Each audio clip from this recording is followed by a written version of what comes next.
Chapter 19.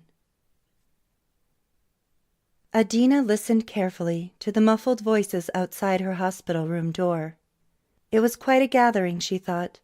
A clinical psychiatrist, an investigative reporter, and a suspicious administrator, all sharing clues. Only thing missing was Colonel Mustard.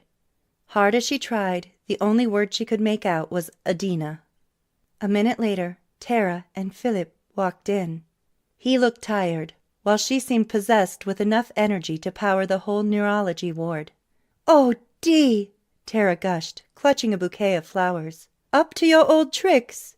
Adeena brightened. "Your life's too boring when I play by the rules."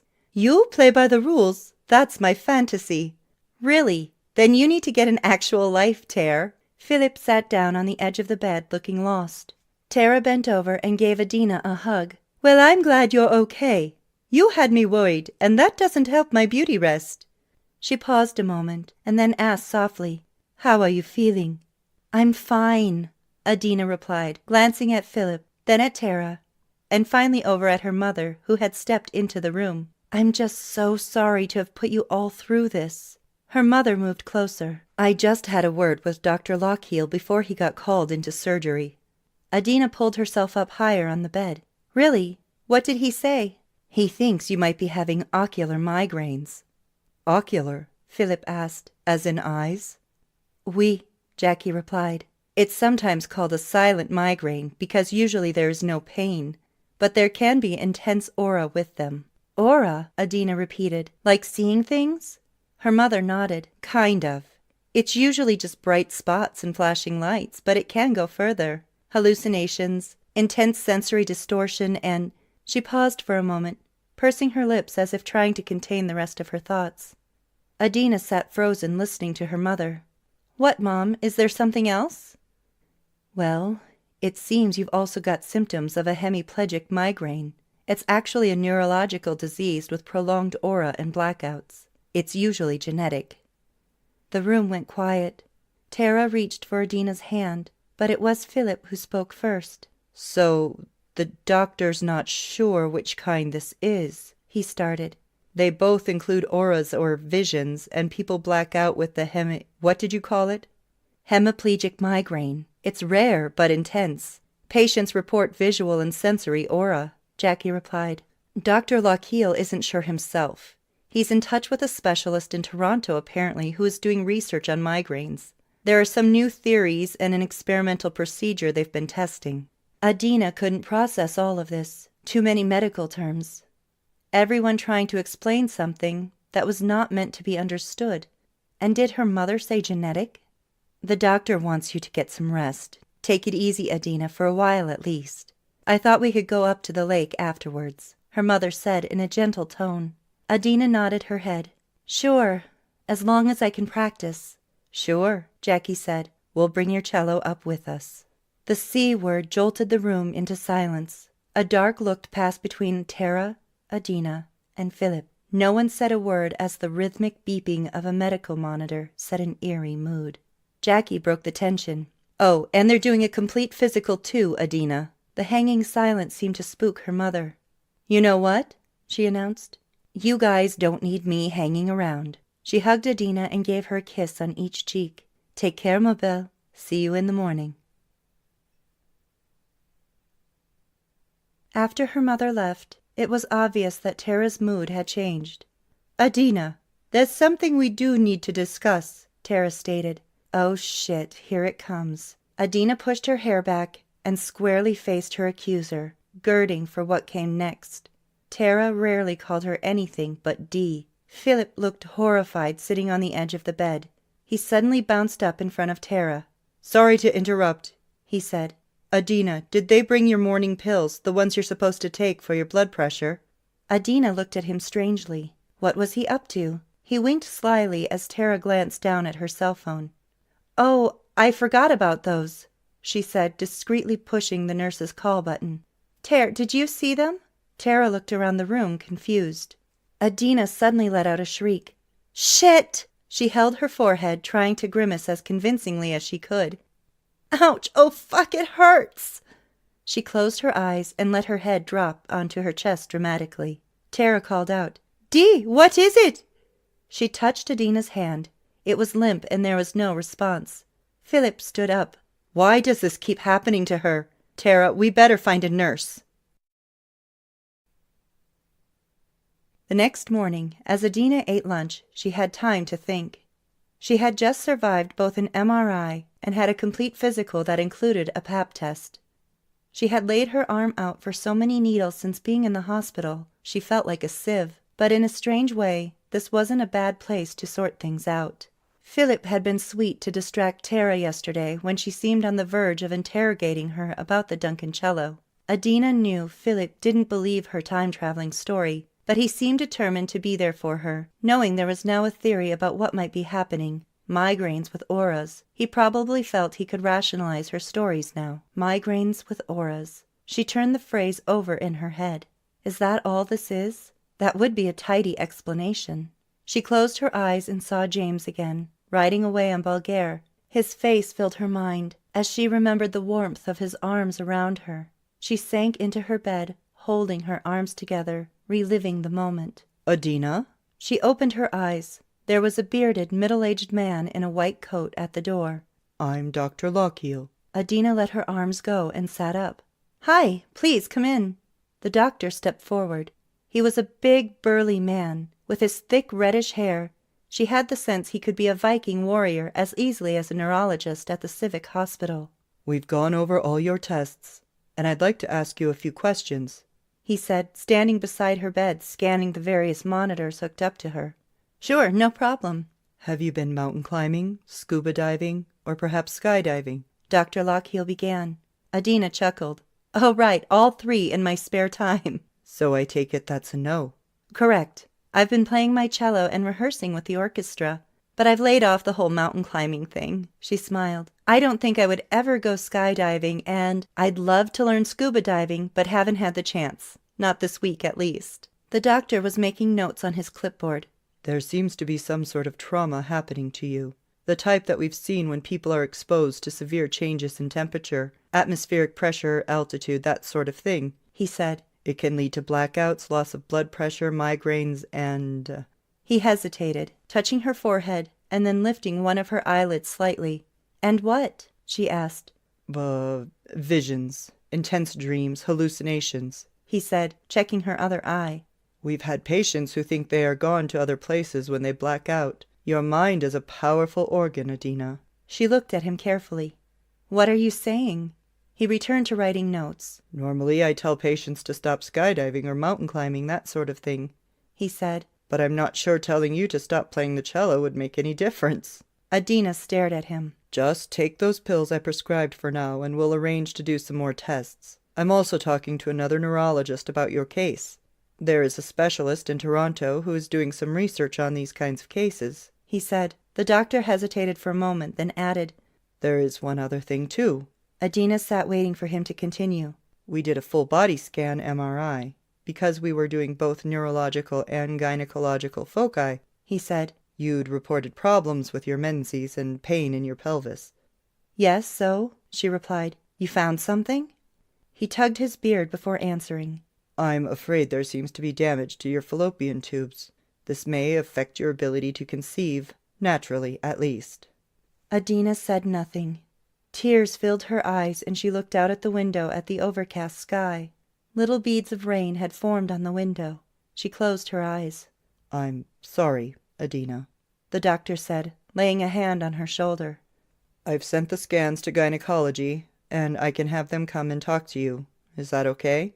She nodded her head without opening her eyes. "Yeah, sure." Dr. Lockheil put his hand on her shoulder. "You'll be okay, Adeena. Just get some rest for now. You've been through a lot." He left the room, and she scrunched her head into her chest, wetness running down her cheek, wanting nothing more than to completely disappear from the world. Tara always looked forward to the annual conference of the Association of Canadian Museum and Gallery Curators. The late October conference moved across Canada, and each year's social evening reflected the unique culture of the area.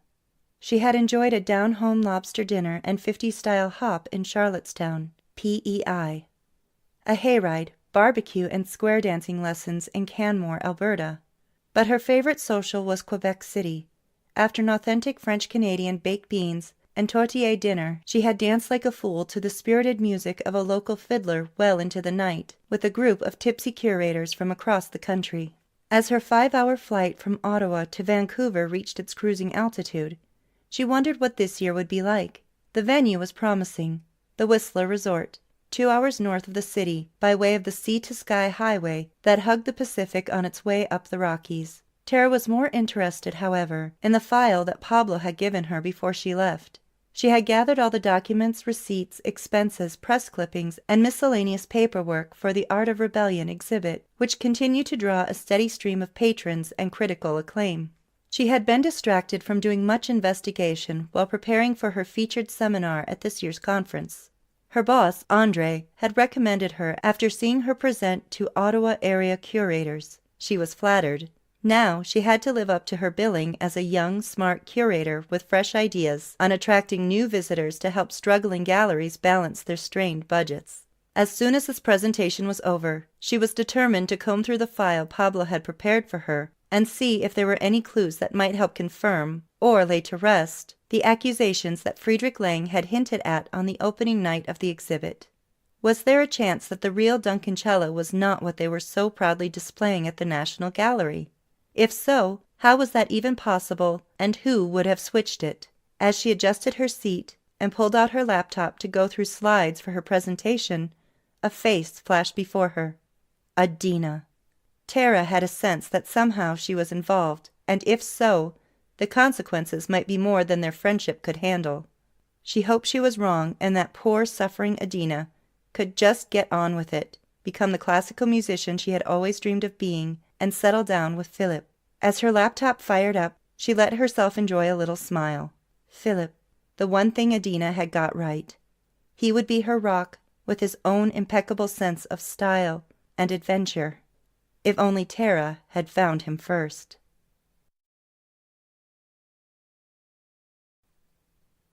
Being alone at the lake with her parents, Adeena felt almost like being a kid again. Her father had arrived from Scotland a few days ago, and now here they were all together up at the place that was tailor-made for unplugging from the world. She had been so happy to see her father. He had so many things he wanted to talk to her about, and some time alone up at Wolf Lake was the ideal place to talk. She had actually spent Thanksgiving in the hospital after her blood pressure had dropped dangerously low, and they had decided to keep her under observation for a few more days. Philip had visited as much as he could until he had to leave on a special assignment to Washington, D.C. Before he left, they struck a truce. Adeena stopped talking about traveling back in time. Philip focused on her health, her blood pressure and diet in particular. They let the real issues lie unspoken. She wanted to tell him what Dr. Lockheil had told her about the MRI scan, but she couldn't do it, at least not now. Before she said anything about her fertility or lack thereof, she wanted to discuss options with her gynecologist. She better have all the facts and options before she got into that topic with him. Before they parted, Philippe tried to reconnect. "Babe," he started, "I'm sorry I gave you a hard time. You must have hated me for not believing you." Adeena listened, unsure how she really felt. "I was disappointed, but you did come back for me. Thank you." "I had to, Adeena," he said. "What kind of husband would I make if I left my wife when she needed me most?" She watched him without saying anything. He was a good man. He deserved a good wife. "Philip, you haven't done anything wrong. You've been there for me. You even saved me from Tara. I should be the one apologizing." He smiled. "Yeah, you put on a pretty good show for her. I didn't know you were such an actress." "I'm a performer. That is what I do." He took her hands in his and looked at her seriously. He said nothing for a few moments, and they studied each other's face. Finally he spoke slowly. "And are you still performing with me?" Adeena raised her eyebrows. "Performing? What do you mean?" "I don't know," he said quietly, "but something's changed. It feels like there's a wall between us, a barrier or something. It's separating you from me, and I can't seem to break through it." Adeena closed her eyes. He wasn't just a good reporter. He knew how to read her. "I don't know. Maybe I just need some time." Okay, he said. Come here. He took her in his arms. I'm here for you. When you're ready to be with me again, I'll be waiting for you. William was glad to be home again, finally. He loved Scotland, and each day had been an emotional adventure. The spirit of Margaret Rose lived deep within him, even though mother and son were worlds apart. He thought of all the people he had met, including Fay, his mother's nurse.